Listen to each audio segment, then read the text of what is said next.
Giants are laying 5.5. The over-under right now at 44.5. Couple of key injuries. A big one. Offensive lineman Andrew Thomas is not going to play for the New York Giants in this one. So that is a massive blow to that offensive line. Wan'Dale Robinson with an ankle issue also listed officially as questionable. So with all of that, course around through the cerebral cortex, what do you like? Whether it's side, total, same game parlay, or our favorite player prop market, give me something in G-Men and Cowboys. I was like this close to actually betting the Giants today in this game, but with the Andrew Thomas injury, man, I'm all the way out.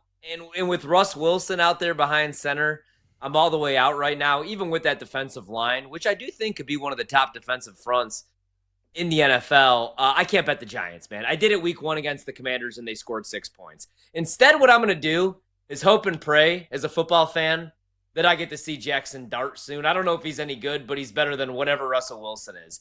And the one thing that Russell Wilson has been able to do here the last couple of years as he's aged, we'll say, is the moon ball, throw the deep ball. Not week 1. Yep. He attempted a 20-plus yard pass on 3% of his throws week 1, which was the lowest rate of his 10-plus year career, and 5.7 air yards per attempt. I think there's a good chance if they go down early in this game to Dallas, who look good against Philly on the offensive side of the ball, maybe we do see Jackson Dart. Regardless, I think 217.5 is inflated on his pass yards. So we're going to go under 217.5 passing yards on Russell Wilson, minus 114. All right. Here's a degenerate bet for you. CD Lamb. I'm taking the over. Not on receptions. I'm taking the over. Not on receiving yards. I'm taking the over. Not on a half a touchdown. I'm taking the over on a half a rush yard. Yeah, I got problems. I'm an absolute sicko. But I got sound reasoning why I like this wager. By the way, I booked this bet yesterday at plus 100. You can still get it right now at minus 105 and attracted juice there at BetMGM. He did this 9 times in 2024, where he had 14 total rush attempts for 70 yards, averaging 5.0 rush yards per carry. Against the New York Giants, he did in one game last year, didn't do any other. One game, he had 3 carries for 8 yards. The other game didn't have a single carry. But you look back over the last 3 seasons, he's faced the G-Men 5 times, and he has gone over a half a rush yard 3 times. So what better way to build up the confidence of you coming off a case where you got, a devastating case of dropsies, everybody's been talking about it, then start the game with, a high percentage behind the line of scrimmage throw from Dak Prescott, and you just highlight your break tackle ability, sprint upfield, get the 1 yard needed, and your boy cashes CeeDee Lamb over a half a rush yard at minus 105. I actually bet on that, folks. And indeed, I have serious problems doing so. Let's march on to the next game. The Seattle Seahawks, the Pittsburgh Steelers.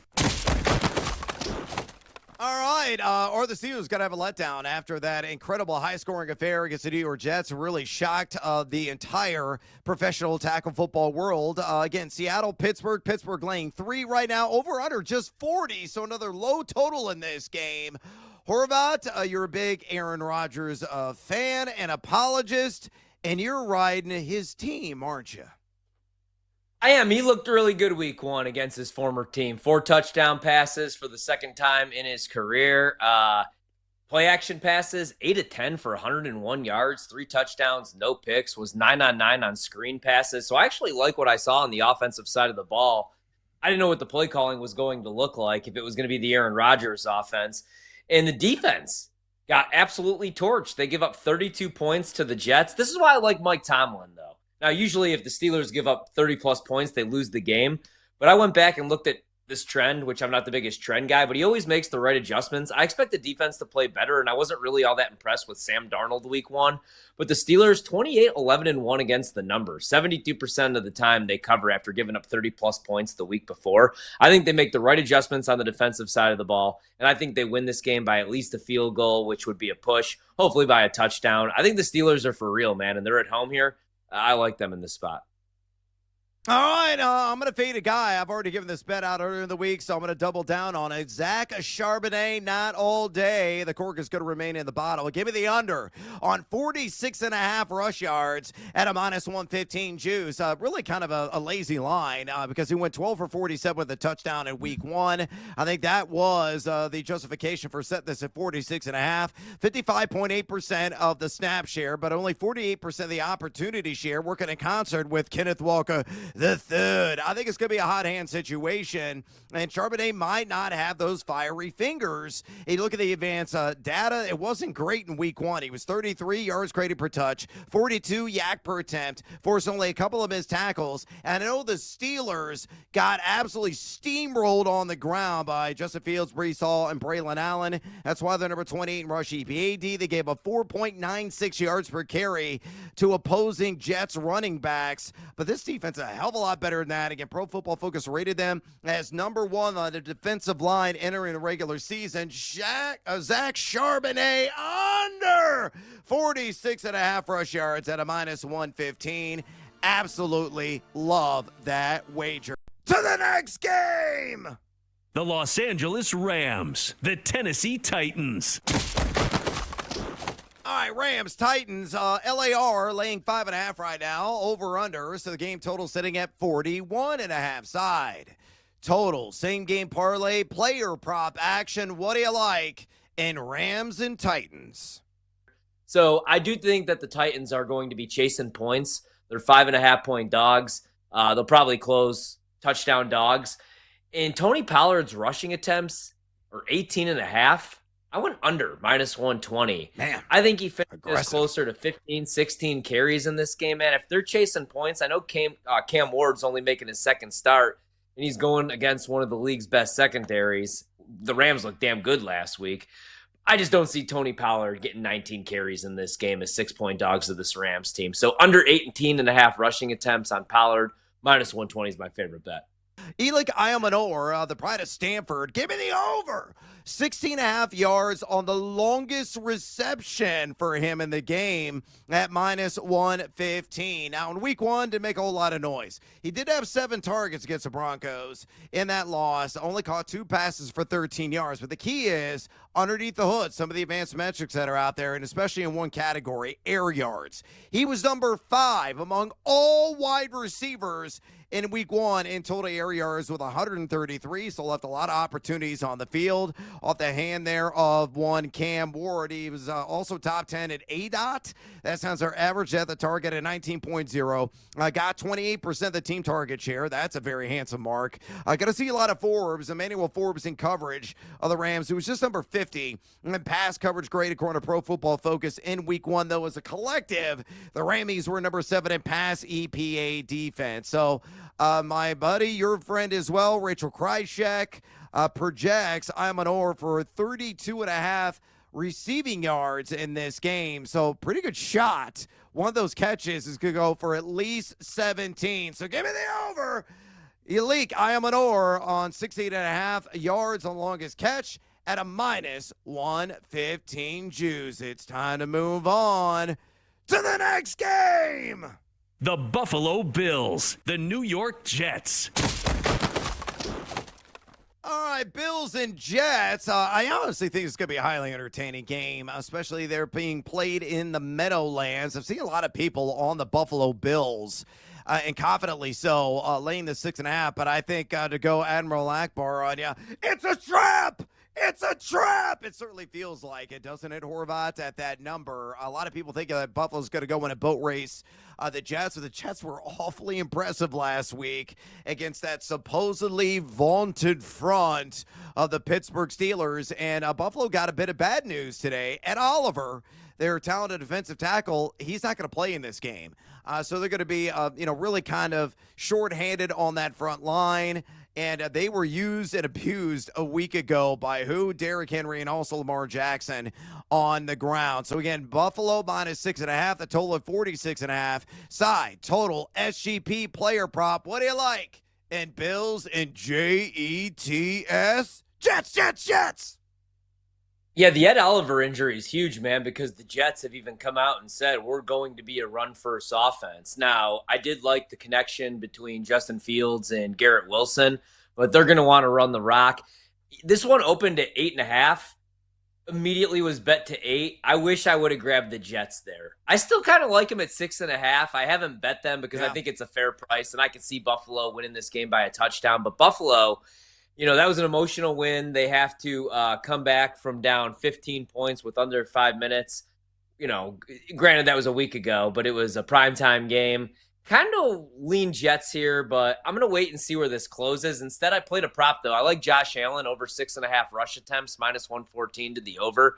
I know they pay Cook because they want to limit these carries and keep him healthy, but the Jets defense played a ton of man coverage, the 5th highest rate last week against the Steelers. I think they do the same here. And if you're going to play man against Josh Allen, man, he's going to use his legs. I think that there's going to be some quarterback design runs. There's going to be a scramble or two. And they're 6-point favorites, even if the Jets keep this close. I don't see them winning the game outright. So we might get a sneak and a kneel down as well. So Josh Allen over 6.5 rush attempts, -114.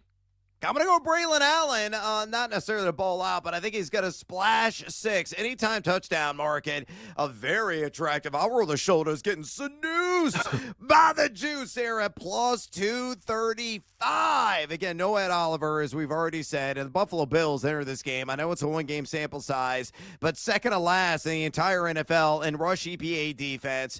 Giving up those 3 rushing TDs in week 1, 2 to Derrick Henry, 1 to Lamar Jackson. You look at Braylon Allen, only got 19.4% of the opportunity share. Brees Hall looks spectacular. Got to credit is due. We all were anticipating maybe this could be close to like a 55-45, 60-40 split. Hall to Allen may not be remotely close. But here is the key factoid to remember. Braylon Allen got a tremendous amount of work inside the red zone last week. Got 3 red zone carries. And he got one of those at the goal line in which he punched in for 6. Only had 6 carries for 9 yards, but one of those carries crossed a chalk, and the arms of the referee went up. So, unsightly secondary analytics. But I think Allen is the preferred goal line back, a T.J. Duckett type, to go old school on that ass. The old Atlanta Falcon, old Michigan State Spartan standout. Give me Braylon Allen, anytime touchdown, +235. That juice just sucked me in, and I placed a wager on it. All right, we got one more game to cover in this segment. It's time to get after it with the next game. The New England Patriots, the Miami Dolphins. All right, New England, Miami. I think this is one of the more interesting games the entire week. How bad is Miami really? I think they're going to show their true colors one way or another. Maybe they're going to save some face after the whooping that they took last week. Meanwhile, how good is New England, right? They were very impressive last week. Can they extend their winning ways? And Drake May continue to deliver the pigskin precisely and on point to his target. So, again, Miami, maybe a surprise to many, especially those in the greater Boston region. -2.5 are the fighting flippers in this game in their neck of the woods. 43.5 is the total. So, side, total, player prop, SGP. What do you like? And Pats and Dolphins. Yeah, I like the Dolphins, man, which seems crazy, I know, because they looked like absolute nonsense week 1 against the Colts. I'm not high on the Dolphins this season. I think there's a good chance Mike McDaniel gets fired. I think there's a good chance if Tua continues to play that he played week 1, he gets benched. I think there's a good chance Tyreek Hill spins his way off the planet. I worry a lot about that secondary. I really worry about that secondary. But I like this spot, actually, for the Dolphins. And I faded the Patriots last week. I took the Raiders. Geno Smith carved up that secondary. Everybody keeps asking, how bad, how good, is this Miami secondary? How good are the Patriots, right? And I know everybody loves Drake May. He's played in 14 NFL games.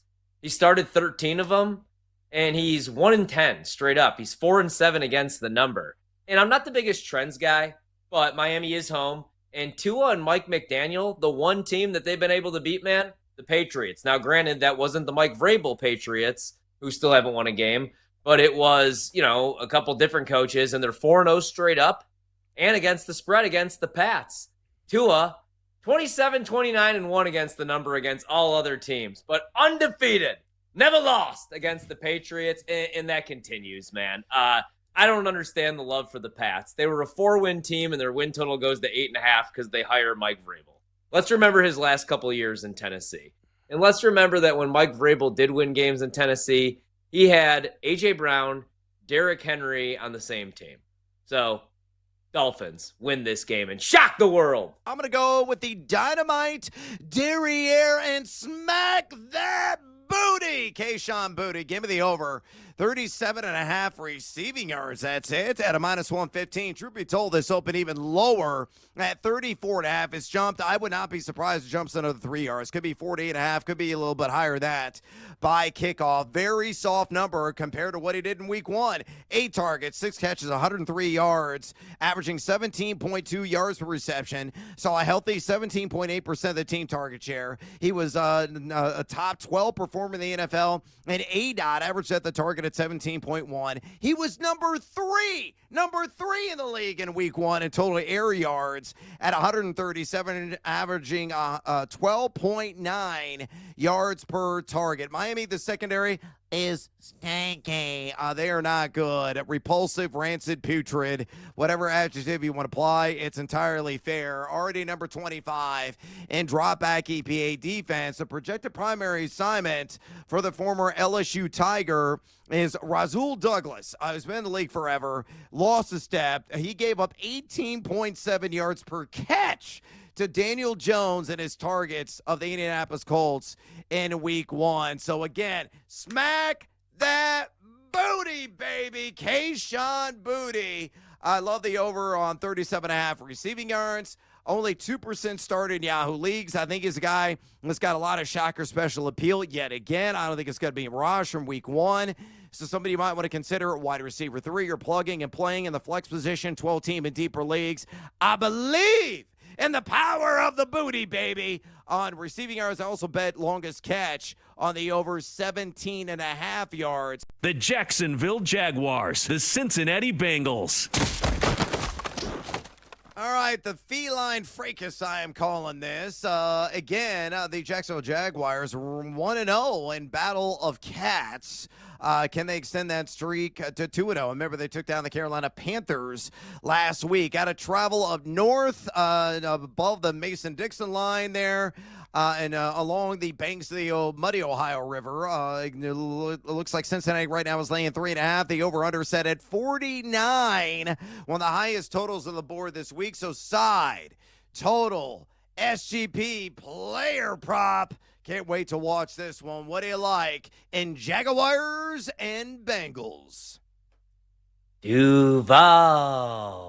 I'm betting with my guy Liam Cohen. Until further notice, my Jags, who are going to win a minimum of 8 games. My quarterback, Trevor Lawrence, who didn't look so hot week 1, over 21.5 touchdown passes. And my coach of the year, like I said, Liam Cohen. So I was really impressed. Granted, it was against the Panthers, who everybody was hyping up all summer. But this is what I like about Liam Cohen, man. They rushed for 200 yards against the Panthers. Granted, it was against the Panthers, who have historically one of the worst run defenses in NFL history, and it's going to be probably the case again this year. But I really like Liam Cohen. I think Trevor Lawrence will only continue to get better as he becomes more familiar and gets more reps in this offense. I really like the skill position players that they have, but I was most impressed with the defense. Meanwhile, Cincinnati, we had concerns with the defense. The defense actually showed up, especially Trey Hendrickson. He had 8 pressures and a sack. That's why you go out and you pay him.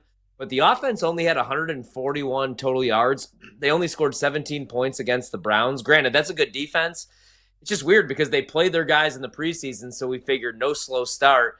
I like the Jags to cover here. In fact, I think the Jags could win this game outright. It opened at 5.5, got bet down to 3.5. Anything over a field goal, give me Jacksonville here. All right, I'm going to go with my guy, Jamar Chase. You might have heard of him. Maybe you drafted a number 1 overall in your fantasy football league, and for good reason. Now, he had a clunker last week. 5 targets, a pair of receptions for 26 yards, no end zone connection with Joe Burrow. I still cannot believe the Bengals. They got beaten really in every facet of the game, but somehow, some way, knocked off the Browns by un punto. I think Chase really bounces back this week. 90-plus receiving yards. yards at plus 100. Little baby seduced by the juice. And I think he's going to get there. Hell, I would even ladder this. You could take it on the standard line at 87.5 on the over. Go with 90. Go with 100 plus. That's at plus 125 right now at BetMGM. And hopefully count your winnings a little bit later on. Now, Betalytics only has his projected on chase yards at 83.7, but I think he's going to blow it out of the water. You look at the Jags. Sure, they're number 4 in drop-back EPA defense after a week, but you can see a lot of Tyson Campbell in coverage. Respectable, but not a lockdown. Number 40 in coverage grade in week 1. And you look at Chase, a healthy 21.7% team target share. He had those 5 targets overall in the game. He had 88 total air yards, which was a handsome mark. He was number 10 in average depth of target. And I gave this key stat out last night. I'm going to give it to you again if you missed the show.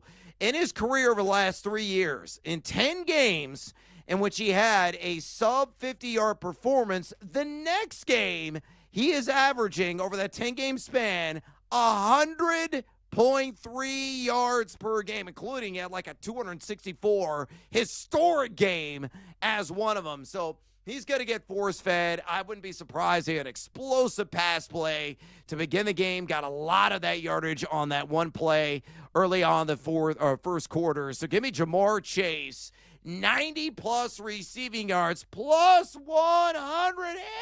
Hells to the yes, I'm in on that in Jacksonville and Cincinnati. Let's move on to the next game.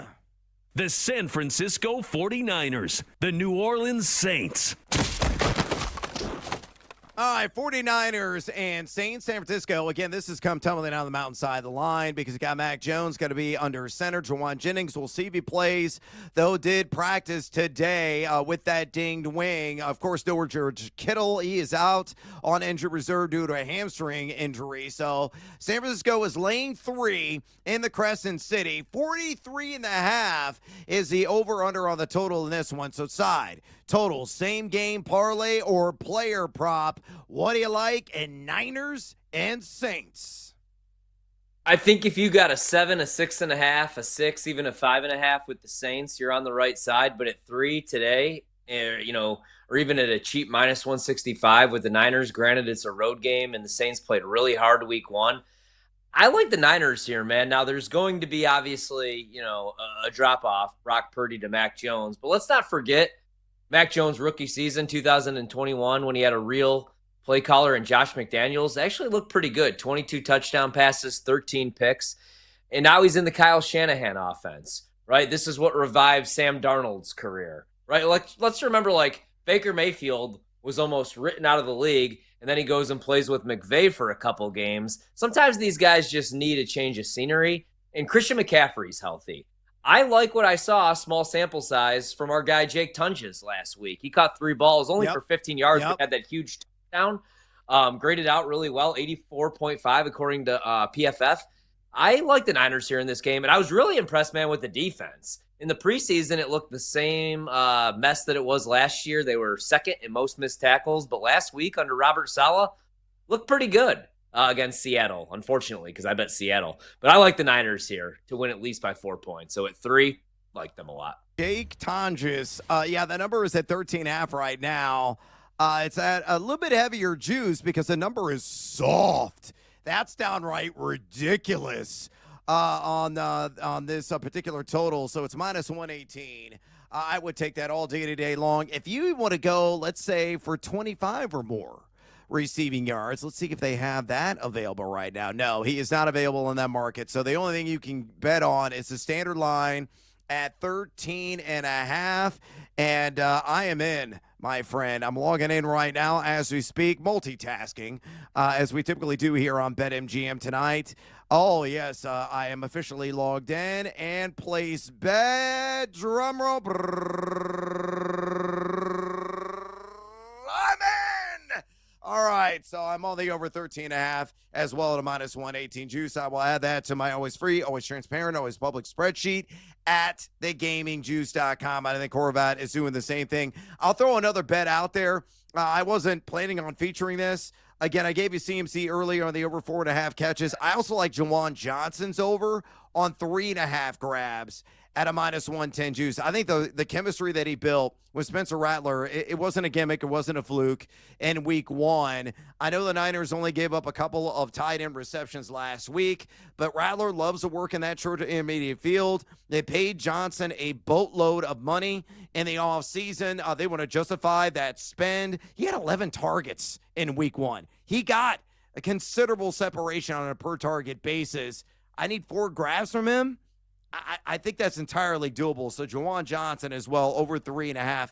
Hell, just parlay maybe the 2 tight ends together. Take Tonjes over 13.5 receiving. And I'll tell you what I'll do. I'll go ahead and build that sucker in real time. And I'll give you as well the over on Juwan Johnson receptions. Oh, and that has suddenly jumped to -150. It was -110 in the show.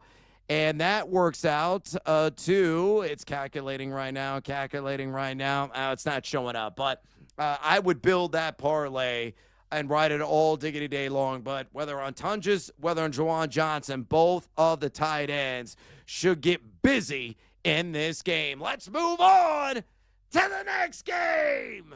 The Cleveland Browns, the Baltimore Ravens. All right, Cleveland and Baltimore. Again, the biggest spread of the week. No shocker there at all. The Ravens, the murder of crows at -11.5. 45 is the over-under on the total. So side, spread, SGP, player prop. What do you like in the divisional matchup, Browns and Ravens? I know I shouldn't do it, but I'm going to use the Ravens early in Survivor, so that is my decision. I actually kind of like the Ravens to cover, even though 11.5 seems high for a divisional game. Going against the Browns, that defense looked really good week 1 against Cincy. The Ravens blow that lead. But instead, what I'm going to do is they're my Survivor pick, so I'm going to do this instead. I think Derrick Henry gets in the end zone, but it's -200. I think the Ravens win, but they're 11.5-point favorites. So here's what I'm going to do. Ravens money line, -700. Derrick Henry, anytime touchdown score, -157. Is it the best price? No, but we need a little action on the game, and I do think Derrick Henry scores, and I think the Ravens win. This is the what could possibly go wrong special of the week. That's what I like. Yeah, that's a tremendous number right there. I might have to tell you on that one. That's an incredible find. That's a great way to reduce the juice so you can get seduced by the juice, my man. What we're not getting seduced by is Indiana State. I think their quarterback is going to be in a full body cast by the end of this game based on the pressure the Hoosiers keep bringing on every single snap. It is now 4th and 20. Indiana just scored on their first possession in the second half, 52-0. And there's an eternity to go. Hey, Signetti. Pull some of the students out of the stands, put them in pads, and have them play out the rest of this game because we got to figure out a way to cover the 63.5. I like Cedric Tillman. I know you do too. I took the over on 39.5 receiving yards. Let's see, he had 8 targets, 5 catches, not only. 5 catches for 52 in that touchdown in week 1, 19% of the team target share. Only number 49 in total air yards. The average yard separation per target, not the greatest number, 57, but got to see a lot of Nathan Wiggins in coverage, who was number 78 in coverage grade, who allowed 6 catches on 7 targets. And the Ravens, they were 3rd to last in week 1 in dropback EP80. So I like Cedric Tillman to clean up in garbage time. I like the over on 39.5 receiving yards at a -115. The Chicago Bears, the Detroit Lions. All right, there it is. Yeah, the Ben Johnson Bowl. Bear down. Bear down, Chicago Bears. Right. Everybody, you're an honorary Bears fan. Pull a sausage, Dicka, mini Dicka, Bears. Let's raise a few, glasses of Goose Island, maybe crush some old styles, and hopefully Chicago is going to come away with possibly a victory on the road to the Motor City after they gave away in the second half late a sizable lead against the Minnesota Vikings at Soldier Field in the opener. Right now, Detroit laying 8 points, a snowman. The over-under sitting at 48.5, so whether side, total, same game parlay, or a player prop. What do you like? And the Bears taking on the Detroit Lions. All right, so here's 2 teams that I have very strong opinions on and bets for the NFL season. So I'm under on the Lions. Jared Goff without Ben Johnson doesn't do it for me. And so far, so good, man. They didn't get in the end zone until the fourth quarter in garbage time. Jahmyr Gibbs is killing me right now. Granted, it's 1 week in fantasy. Now, luckily, it's a PPR league. He had 10 receptions, but for 30 yards. They decided to run David Montgomery into a brick wall for whatever reason in the second half, trailing in that game. Jared Goff didn't look good under pressure, and he has more outdoor games. Now, this week, I like the Bears because Ben Johnson obviously knows Dan Campbell like the back of his hand. You could say the same thing about Dan Campbell. I don't know if this is a hot take. I don't think Dan Campbell's a very good coach. Is he a great motivator? Yes. Well, let's see how that plays out this season. If they're under 500, like they are right now, week 5, week 6, do people want to hear about biting kneecaps and the rah-rah stuff? I'm not sure about that, man. And so far, it looks like they're missing not only Aaron Glenn on the defensive side of the ball, who I also don't think it works out for in New York, but I think that the Lions take a step back, and I'm not going to sell on the Bears after a disastrous second half. Although a little alarmed with Caleb in the second half of the game. I felt really good about the first half of that game when everything was on time and everything was scripted.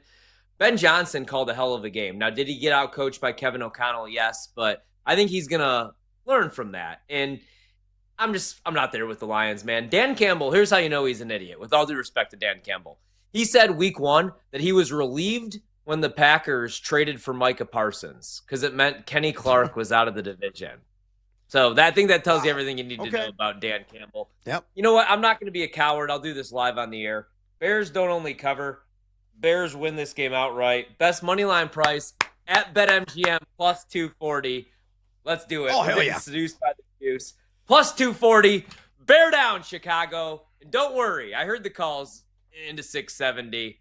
We're not going to Beijing. You're not going to Beijing. I'm a Packers fan. No. You're not going to Beijing yet. But bear down this weekend. They at least cover the 6.5, damn it.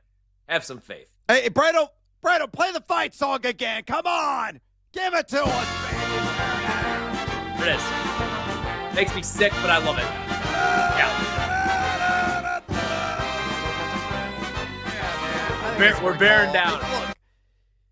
Look, I'm a Bears fan, admittedly, but my gut feeling here, and I'm trying to look at this as objectively as humanly possible, I think they're going to go in and they're going to win this thing, and I think the Lions are going to be starting off 0-2. Man, they were so discombobulated last week, man. They were just complete disarray, offensively, defensively. The Packers picked them apart on both sides of the football, and I think the Bears, they got to redeem themselves for the travesty that occurred in the fourth quarter against Minnesota. I think Ben Johnson's going to have this team ready. I think they're going to be able to run the ball somewhat effectively. Give the damn rock to Kyle Monunga, please and thank you. We may get a little Roshan Johnson in there. Revenge game for DeAndre Swift? No. I don't think that's going to apply at all. I think the Bears are going to bring their A game in this contest. Now, the one area I do worry about, though, is defensively. But that doesn't apply to my play. And I'm going with, hey, Mr. DJ Moore is going to be spinning records all over the field. I like the over on 53.5 receiving yards in this contest. I looked up his history against Detroit today. He's played 6 career games against the Lions. He's averaging 102.2 receiving yards per game. Outstanding. Going, of course, back to his days with the Carolina Panthers. Also has got 4 touchdowns in those 6 games against Detroit. Week 1, only 14.7% of the target share. Had 5 targets in total, 3 grabs for 68.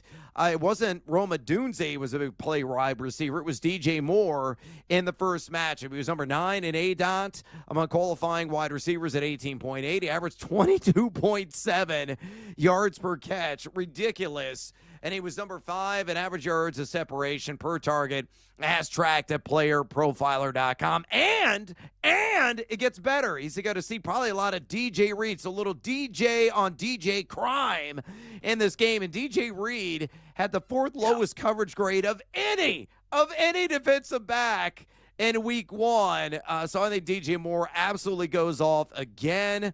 53.5, way too low of a total. Give me the over on DJ Moore. Again, on that 53.5 receiving yards. A little bit heavier juice, but I'm willing to pay it there at -118.